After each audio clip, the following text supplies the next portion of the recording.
Salut à tous. Pour ceux qui ne me connaissent pas, et vous êtes encore trop nombreux, je m'appelle Sam, j'ai 43 ans et j'habite à Yokohama au Japon depuis 11 ans maintenant. Et depuis que j'ai commencé cette chaîne YouTube, eh bien on me pose souvent des questions sur comment trouver un appart ici, sur le prix de la vie une fois sur place, ou encore si c'est vrai que la vie est si chère au Japon. Alors aujourd'hui je vais essayer d'y répondre du mieux possible pour que vous puissiez avoir une idée de ce qui vous attend quand vous voudrez louer un appart au Japon, et aussi du budget qu'il vous faudra si vous comptez venir vous installer ici. Et j'espère que ça vous aidera à vous préparer et que ça vous évitera aussi de mauvaises surprises une fois sur place. Alors le truc quand on parle du coût de la vie ici, c'est qu'on dit un peu tout et n'importe quoi sur le sujet. Alors aujourd'hui je vais apporter ma pierre à l'édifice et je vais commencer par casser une idée reçue tout de suite. Même si on entend souvent que la vie au Japon est chère et que les logements sont minuscules et hors de prix, c'est peut-être vrai dans l'hypercentre de Tokyo, mais j'ai une information exclusive pour vous, le Japon c'est pas le centre de Tokyo. Comme la France, c'est pas le centre de Paris. Et de toute façon, même à Tokyo, qui au passage est une préfecture et pas seulement une ville, eh bien il y a des endroits très calmes et très abordables. Du coup, vivre au Japon, ça coûte pas forcément un bras, et on va voir ça ensemble en détail dans cette vidéo.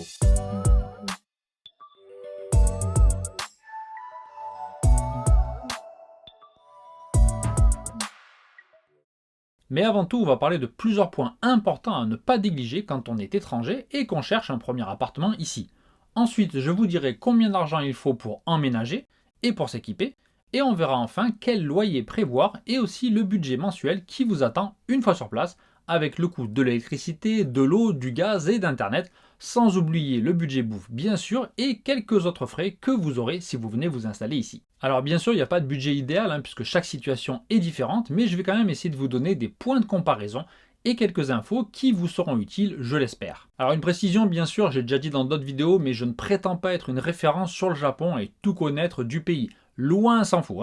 Mais aujourd'hui, je vais quand même me baser sur mon expérience, bien sûr, mais aussi sur les résultats d'une enquête qui a été faite auprès de Japonais. Donc, si vous habitez ici, ou que vous y avez habité il y a quelque temps, vous avez peut-être eu une expérience très différente. Alors, n'hésitez surtout pas à laisser un commentaire pour compléter ce que je dis, et pour parler de votre expérience, comme ça tout le monde y gagnera. Donc comme je viens de le dire, je suis tombé l'autre jour sur une enquête qui a été faite par un site d'annonces immobilières, et cette enquête demandait justement aux internautes japonais combien d'argent il leur avait fallu pour emménager et combien ils dépensaient chaque mois. Et on va se servir de ces réponses pour voir à peu près quel budget il vous faudra pour venir vous installer au Japon. Alors attention, il y a quelques précisions à prendre en compte. Première chose, l'enquête était au niveau national, donc les montants qu'on va voir sont des moyennes. Et évidemment, il y a d'énormes différences entre le coût de la vie en plein centre de Tokyo, dans une autre grande ville japonaise, ou bien au fin fond de la campagne japonaise. Ensuite, toutes les questions et les montants que je vais vous donner sont pour des personnes vivant seules. Donc, si vous voulez venir en couple ou en famille, eh bien, il faudra tout multiplier. Mais de toute façon, je pense quand même que les données de cette vidéo seront quand même une bonne base de réflexion pour vous. Troisième truc, on parle aujourd'hui d'appartements classiques. Donc, si vous logez dans une résidence de votre école de japonais, dans une share house ou dans d'autres types de logements, eh bien, ce sera forcément très différent. Et dernier point important, vous l'aurez deviné, mais les réponses sont celles de japonais. Et vous, a priori, vous n'êtes pas japonais. Donc évidemment, ils connaissent mieux les pièges à éviter, ils savent ce qui est moins cher et ils ont accès à toutes les informations possibles et imaginables. Alors que de votre côté, si vous arrivez seul ici, même si vous parlez bien japonais, vous serez forcément désavantagé. Voilà, quoi qu'il en soit, les résultats de cette enquête sont quand même très intéressants, je pense. Et puis, je vais vous donner mon avis perso sur chaque point de dépense. Mais avant de passer à la caisse, il va déjà falloir trouver un appartement.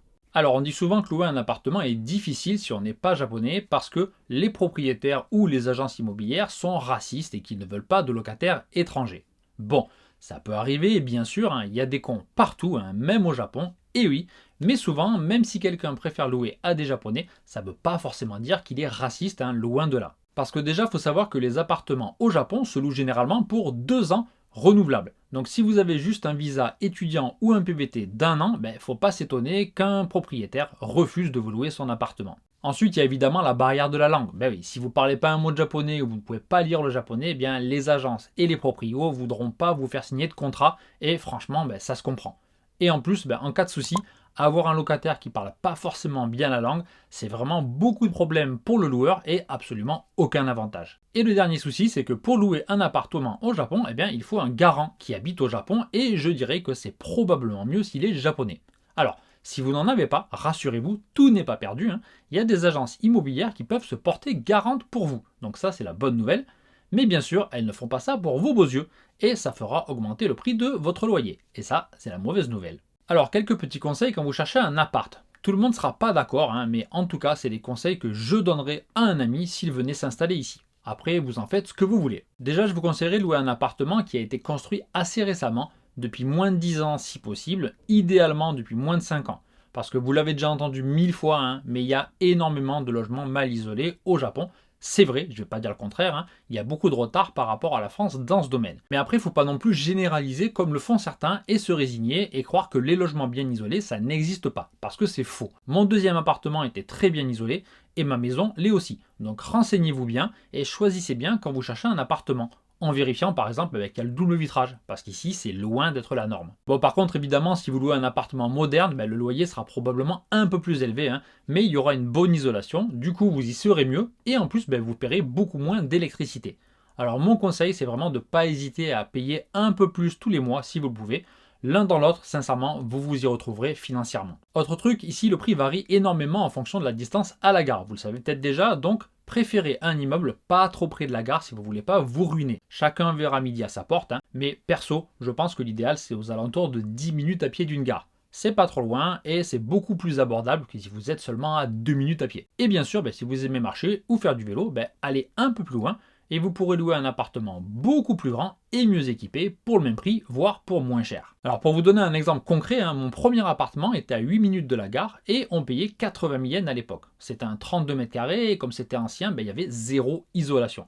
On se pelait en hiver et on crevait de chaud en été alors qu'on se ruinait en électricité. Pour le deuxième appart, il était à 18 minutes à pied de la gare, ou à 10 minutes à vélo, donc c'était quand même vachement plus loin, on est d'accord, mais pour 100 000 yens, donc environ 150 € de plus par mois, on avait 55 mètres carrés, l'appart était très moderne et parfaitement isolé. On n'avait qu'une clim et on n'a jamais eu chaud en été ni froid en hiver et on payait beaucoup moins d'électricité que dans le premier appart. Donc vraiment, si vous n'êtes pas allergique à la marche, n'hésitez pas à vous éloigner de la gare, vous y gagnerez beaucoup en qualité de vie. Dernier point, et là c'est un avis très perso, mais je préfère habiter près d'une gare avec une seule ligne de train et où il n'y a que les trains locaux qui s'arrêtent. Voilà, pour ceux qui ne le savent pas encore, au Japon, sur la plupart des lignes, à part le métro, il y a toujours plusieurs types de trains qui s'arrêtent plus ou moins souvent sur la ligne. Sur ma ligne de train à Yokohama, par exemple, il y a 5 types de trains. Ça va du local qui s'arrête 20 fois entre Yokohama et Shibuya, au S-Train qui s'arrête seulement une fois. Alors oui, habiter près d'une gare locale, c'est moins pratique si vous vous baladez beaucoup, et puis il y a toujours le risque que le train soit arrêté à cause d'un accident ou d'un suicide, mais franchement, ça n'arrive pas non plus tous les jours. Alors ça dépend des lignes, donc renseignez-vous bien pour savoir s'il y a beaucoup d'accidents sur votre ligne, mais sur ma ligne, en 10 ans, je crois que ça m'est arrivé une fois. Donc voilà. En plus, vous paierez peut-être votre appartement un peu moins cher parce que la gare est jugée un peu moins pratique s'il y a moins de lignes et bien sûr s'il y a beaucoup de lignes et beaucoup de trains rapides, les prix augmentent. Et puis niveau confort quand vous prenez le train, il n'y a pas photo non plus et personnellement en tout cas, je préfère être assis 15 minutes peinard sur la banquette à regarder Netflix que debout pendant 10 minutes écrasé comme ça. Bon, on va supposer que vous avez trouvé un appartement, mais attention, avant d'y mettre le premier pied, il y a beaucoup de dépenses qui vous attendent. Déjà, selon les locations, vous devrez payer une caution. Bon, ça c'est pas exceptionnel, c'est la même chose en France. Mais en plus, il y a souvent une somme qui s'appelle Reikin, ce qui veut dire littéralement l'argent pour remercier. Vous avez peut-être entendu ça sous le nom de l'argent pour la clé, mais c'est à peu près la même chose. Alors, Reikin, c'est quoi et c'est pour remercier de quoi? C'est pour remercier le propriétaire de vous faire l'honneur de vous louer son appartement. Donc on est bien d'accord, c'est du foutage de gueule, puisque c'est plutôt lui qui devrait vous remercier de lui payer un loyer tous les mois. Mais bon, c'est comme ça. Au Japon, tout le monde paye ça sans broncher, donc vous n'aurez pas trop le choix. Soit vous payez, soit vous cherchez un appartement sans Reikin ou sans caution. Parce qu'heureusement, il y en a quand même pas mal, mais vous aurez évidemment moins de choix. Pour vous donner un exemple, je suis allé sur le site Sumo, qui est un très grand site d'annonces immobilières, et j'ai cherché sur tout Yokohama, tous les types de biens, et voilà les résultats que j'ai trouvés. Donc au total, il y avait environ 180 000 locations, que ce soit des maisons ou des appartements, dans tous les arrondissements. Sans le Reikin, il en restait à peu près 100 000, et sans caution, il en restait environ 98 000. Donc voilà, dans les deux cas, ça fait à peu près 55% des apparts qui n'ont pas le Reikin ou pas la caution. Mais si vous voulez économiser un maximum et que vous cherchez sans caution et sans Reikin, alors là, il y en avait seulement 68 000, ce qui fait seulement 30%. Donc ça limite vraiment beaucoup vos choix, mais ça reste possible. Enfin, en général, il ne faut pas se leurrer, mais sauf exception, il y en a toujours, les meilleurs appartements ont un Reikin et une caution. Et au niveau du montant du leak-in et de la caution, c'est en général 1 mois de loyer pour chaque, mais il y a quand même pas mal de logements où ça monte à 2 mois de loyer pour le leak-in. Donc vérifiez bien et prévoyez ça dans votre budget. Ah, et si vous pensez que vous allez pouvoir faire un chèque et que ce sera bon, vous vous mettez le doigt dans l'œil jusqu'au coude, parce qu'au Japon, il n'y a pas de chèque. Non, non, non, ça n'existe pas. Donc ça sera de l'argent liquide que vous allez devoir sortir de votre compte en banque. Résultat des courses, si l'appartement qui vous plaît a les deux à payer, ça vous fait direct entre 2 et 3 mois de loyer à payer avant d'emménager. Donc ça pique un peu. Et pour le montant des loyers, vous vous doutez bien que ça dépend du coin, de l'appartement et de pas mal d'autres facteurs. Mais ça, on y reviendra tout à l'heure. Ah, il y a un autre truc pour la caution, c'est qu'il y a de fortes chances que vous n'en voyez pas la couleur. Perso, j'ai loué 2 apparts et les 2 fois, j'ai rien récupéré. Parce qu'au Japon, quand on loue un appart, il est en général en très bon état et très propre. Donc ça, c'est vraiment très très bien. Mais si c'est comme ça, c'est parce que quand un locataire quitte l'appart, on nettoie tout et ça coûte forcément de l'argent. Déjà, il faut nettoyer chaque ligne de l'appart. Après, vous avez les traces qu'il peut y avoir à droite, à gauche, à cause de la poussière, derrière les meubles, etc. Donc, si vous êtes seul et que vous n'êtes jamais chez vous, à part pour dormir, vous avez un espoir de la récupérer. Mais si vous êtes en couple, par exemple, ou que vous achetez pas mal de meubles, que vous recevez des amis, donc en gros que vous vivez dans votre appartement, il y a quand même de grandes chances que vous laissiez des traces et donc que vous ne revoyez pas votre caution. Bref, vaut mieux faire une croix dessus et puis si par miracle vous la récupérez, ce sera une bonne surprise. Donc ça y est, vous avez votre appart, vous avez été soulagé de plusieurs mois de loyer et vous pouvez enfin vous y installer. Mais attendez, c'est pas fini, les dépenses continuent puisque maintenant il faut se meubler. Et oui, parce que l'immense majorité des appartements au Japon sont complètement vides quand vous les louez. Je ne sais pas s'il y a des appartements meublés, en tout cas j'en ai jamais vu, donc à mon avis c'est quand même assez rare. Alors sachez que l'électroménager au Japon est beaucoup plus cher qu'en France, et que si vous voulez acheter une grande télé, un vrai frigo ou une grosse machine à laver, vous allez bien la sentir la différence, faites-moi confiance. Mais bon, si vous restez qu'un an ou deux, ça devrait aller, et aujourd'hui on va choisir que le matos le moins cher, donc ça se sentira pas trop. Alors pour vous équiper, vous avez l'embarras du choix, on va prendre aujourd'hui un des grands magasins comme Yodobashi ou Bikamela. De toute façon, les prix sont assez proches dans les deux magasins, donc il n'y a pas de grande différence. Alors, 2 petits trucs à savoir avant de faire votre shopping, c'est que premièrement, si vous trouvez un article moins cher dans un autre magasin et que vous le montrez dans le magasin où vous êtes avec une preuve, en général, il s'aligne sur ce prix. Et deuxième truc, si vous achetez plusieurs appareils au même endroit, il y a souvent moyen de négocier un peu le prix, mais c'est surtout vrai, évidemment, si vous dépensez beaucoup d'argent. Et comme aujourd'hui, on va parler des trucs les moins chers, je pense vraiment qu'il n'y a pas moyen de gratter, même si vous achetez tout en même temps. Alors, pour notre liste de trucs à acheter, on va partir du principe qu'il y a la clim dans votre appartement. Parce que faites attention, c'est pas toujours le cas, donc vérifiez bien. Parce qu'à moins de vivre à la montagne ou dans le nord du pays, et encore, vous allez devoir en acheter une pour survivre à l'été, ça c'est obligatoire. Ah, très très important aussi, vérifiez qu'il y a bien des washlets. Vous savez, les toilettes japonaises là, avec le jet d'eau qui nettoie bien là où il faut là. Parce que ça non plus, c'est pas toujours le cas. Et franchement, si vous vivez au Japon et que vous n'avez pas de washlet, à quoi ça sert de venir? Donc pour notre shopping d'aujourd'hui, j'ai cherché sur le site de Yodobashi ce qui est pour moi le strict minimum. Ça peut varier évidemment d'une personne à l'autre, mais à mon avis, il faut un frigo, des plaques chauffantes, une machine à riz, un lave-linge et un micro-ondes. Alors pour ceux que ça intéresse, il y a des laveries automatiques au Japon, oui ça existe, mais c'est pas non plus à tous les coins de rue. Donc j'ai quand même compté la machine dans le budget minimum pour s'installer ici. Alors pour le frigo, en prenant le modèle le moins cher qui fait seulement frigo et pas congélo, on s'en sort à 17 000 yens, donc environ 125 €. Et pour le moins cher avec congélo, c'est 30 000 yens, donc environ 220 €. Les plaques chauffantes les moins chères sont à 17 000 yens, donc encore une fois, on rajoute 125 € à la facture. Pour la machine à laver, il y en a une avec 4,5 kg de capacité, ce qui est largement suffisant pour une personne seule, et elle coûte 32 000 yens, donc à peu près 230 €. Niveau micro-ondes, il y a des modèles basiques à 8 000 yens, donc on va rajouter 60 € à la facture. Et enfin, pour la machine à riz, les premiers modèles corrects, on va dire, sont autour des 8 000 yens, donc 60 € encore une fois. Du coup, on s'en sort pour 82 000 yens, donc dans les 600 € sans congélo, ou à 95 000 yens, donc un peu moins de 700 € avec un congélateur. Après, évidemment, à moins d'être fan de camping, vous devrez aussi acheter d'autres trucs comme des lumières, des étagères, une table, une chaise, au minimum un futon ou même un lit pour dormir, donc prévoyez aussi de l'argent pour ça. Vous avez tout un tas de magasins pour les meubles, Il y a des Ikea à certains endroits et puis surtout il y a des Nittoli un peu partout dans le pays. C'est l'équivalent, on va dire, de Ikea et c'est assez abordable. Voilà, au final, les participants à l'enquête ont déclaré qu'en moyenne, ils avaient dépensé 360 000 yens pour emménager en comptant donc tout l'équipement pour la maison, la caution, les mois d'avance et tout le reste. ce qui nous fait environ 2600 € au cours d'aujourd'hui. Alors après toutes les dépenses pour vous installer, on va parler maintenant de l'argent que vous devrez sortir tous les mois une fois que vous serez dans votre appartement, en commençant bien sûr par le loyer. Alors évidemment, ça varie énormément en fonction de votre ville, de la superficie que vous voulez, de l'état de l'appart et aussi très important, hein, comme je l'ai déjà dit tout à l'heure, de la distance par rapport à la gare la plus proche et si cette gare est bien située. Voilà, il y a beaucoup de facteurs. Donc ce sera très différent pour tout le monde, mais en tout cas, les 377 Japonais qui ont répondu à cette question dans l'enquête payaient en moyenne 55 yens par mois, ce qui fait 400 € et donc un peu moins de 5000 € par an. Alors par curiosité, j'ai cherché et à Yokohama, avec ce prix-là, en cherchant un appart de moins de 10 ans à moins de 10 minutes de la gare, eh bien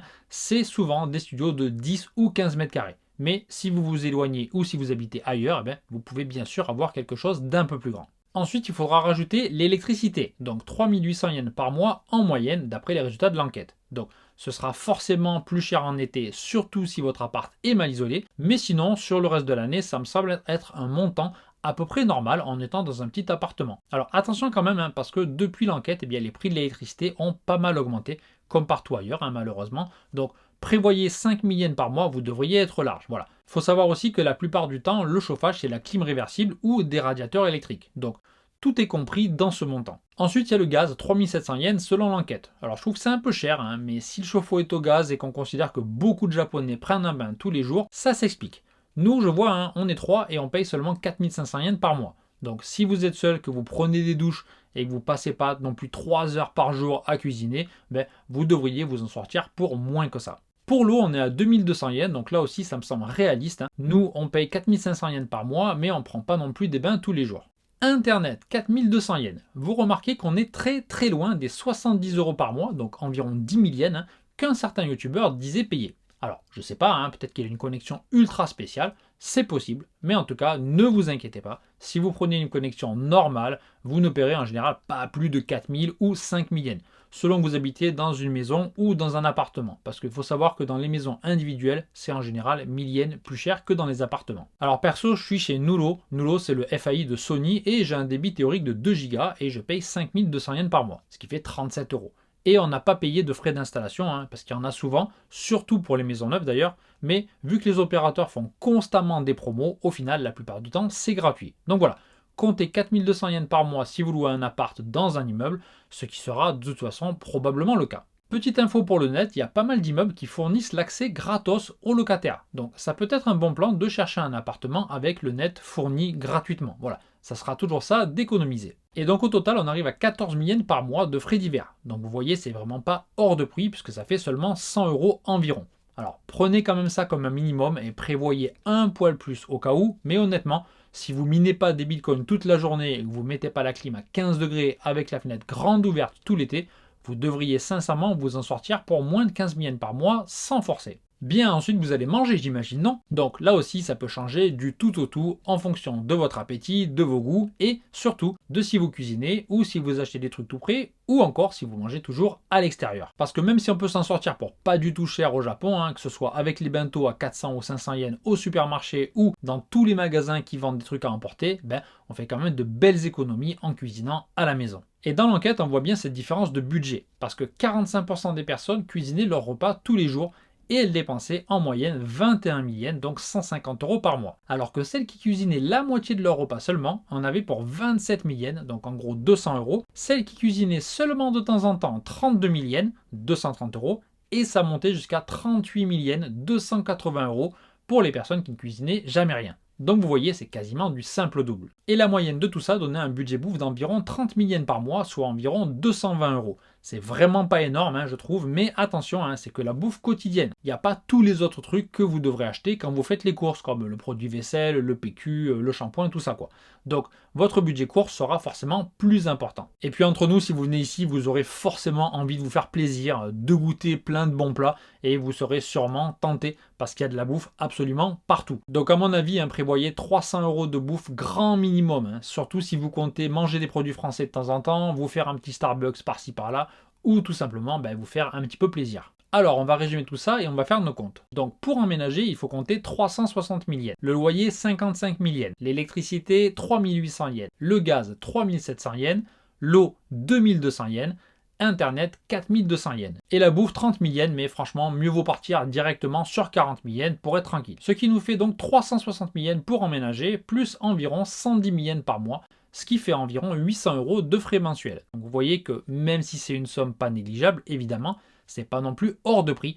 Et en tout cas, c'est loin de l'image qu'on se fait souvent du Japon comme étant un pays où la vie est ultra chère. Et pour en terminer avec les comptes, si on additionne tout ça, ça fait 470 000 yens pour emménager et pour vivre le premier mois, donc 3 400 €. Et si vous voulez rester un an ici, je vous ai fait le calcul, ça fait 1 680 000 yens, donc 12 200 € pour un an, tout compris. Alors attention quand même, si vous pensez que vous allez pouvoir vivre ici peinard en trouvant un job qui vous rapporte juste 110 000 ou 120 000 yens par mois, eh bien c'est perdu, parce qu'il y a plusieurs dépenses qui n'ont pas été mentionnées dans l'enquête. Et c'est le cas notamment des frais de transport, parce que même que vous habitiez à 2 pas de votre école ou de votre boulot, vous allez devoir en payer. Alors au Japon, il existe des passes de train qu'on peut acheter au mois, au trimestre ou au semestre, et plus vous achetez pour longtemps, moins ça vous coûte cher. Mais attention, les passes japonais ne fonctionnent qu'entre 2 gares précises. Les gares peuvent être sur des lignes différentes, même opérées par des sociétés différentes, il n'y a pas de souci.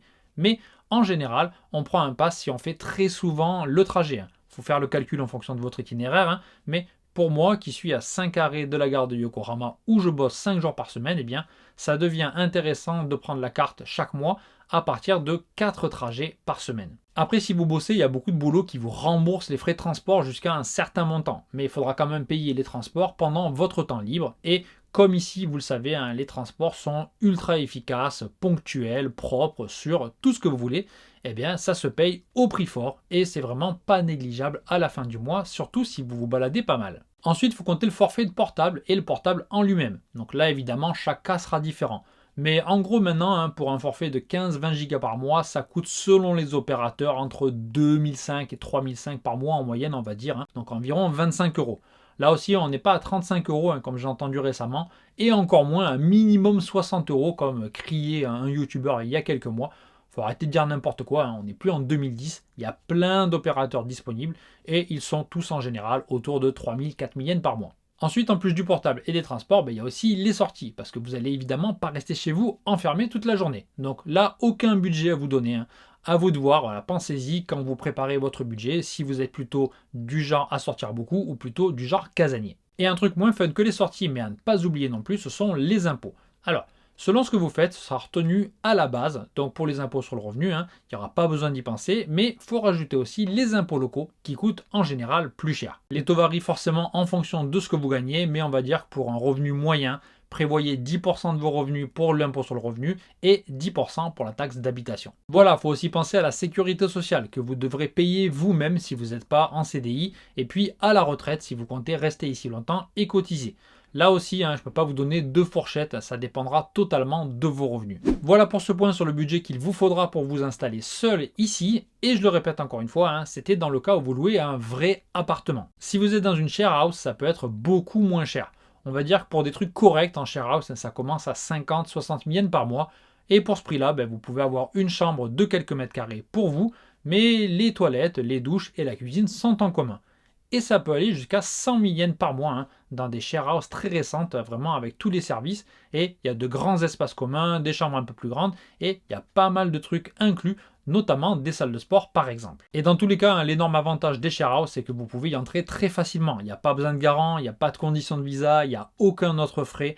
Tout est compris, que ce soit l'électricité, l'eau, Internet, et puis ça ne vous coûte rien pour emménager. Pas d'électroménager, pas de meubles à acheter et bien sûr pas de caution ni de mois d'avance. Donc c'est vraiment la solution idéale si vous venez d'arriver, que vous êtes en PVT ou en visa étudiant ou simplement vous n'avez pas un gros budget et que vous n'avez pas l'intention de rester ici très longtemps. Alors un petit avertissement pour terminer, si vous comptez loger dans un appartement qui est dans un immeuble que votre école vous aura recommandé, soyez très prudent et renseignez-vous bien sur la réputation de l'école et ensuite demandez bien à l'école des garanties sur le montant du loyer et sur l'absence de frais cachés.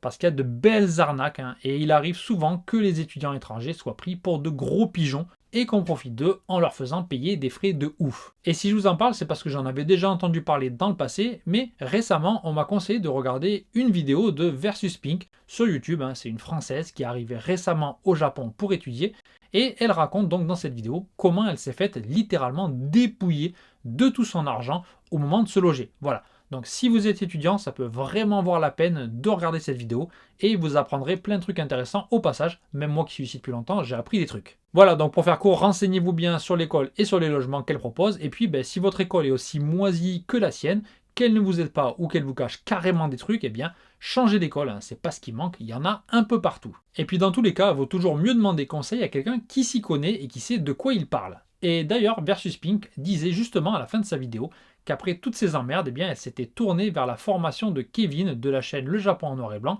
Et dans sa vidéo, elle explique ce qu'il y a dans cette formation et elle dit que ça l'a vraiment beaucoup aidé. Donc si vous comptez venir ici et que vous cherchez quelqu'un qui s'y connaît, allez jeter un œil à la formation de Kevin. Alors je le préviens tout de suite pour ceux qui voient le mal partout, hein, juste Kevin et Versus Pink ne savent pas du tout que je parle d'eux dans cette vidéo. Et évidemment, moi, j'ai pas du tout utilisé sa formation. Donc je vous dis juste que ça existe, je vous parle du témoignage de Versus Pink. Après, c'est à vous d'aller voir si ça vous conviendrait, si c'est intéressant pour vous. Mais en tout cas, sachez que Kevin connaît très bien les pièges au Japon, il a bossé dans l'immobilier. Donc voilà, je vous donne l'info, sa formation est disponible et je vous mettrai dans la description le lien vers sa chaîne et vers la vidéo de Versus Pink. Voilà, je pense avoir fait le tour de toutes les principales dépenses auxquelles vous attendre pour vous installer ici. Je me suis concentré sur les dépenses liées à l'appartement, je n'ai pas parlé du prix de l'école de japonais, ni à l'argent à avoir pour obtenir un visa. Pour info, je crois que c'est à peu près 3000 € plus un billet aller-retour pour le visa vacances-travail et pour le visa étudiant, il faut montrer qu'on a environ 15 000 € sur un compte bancaire. C'est beaucoup d'argent, oui, mais il faut juste envoyer un relevé bancaire. Donc, si vous n'avez pas cette somme vous-même, vous pouvez toujours l'emprunter à vos amis ou à votre famille, faire un relevé bancaire, l'envoyer et puis ensuite leur renvoyer. Donc voilà, moi c'est comme ça que j'ai fait et il n'y a pas de souci. Bien, j'espère que cette vidéo sera utile à un maximum de personnes en tout cas et que vous aurez une idée plus réaliste maintenant du budget à prévoir pour venir ici. Voilà. Merci d'avoir regardé la vidéo jusqu'au bout. Si vous l'avez aimé, n'hésitez pas à lâcher un petit like ou à cliquer sur le bouton merci. Et puis moi, je vous donne rendez-vous très bientôt au Japon.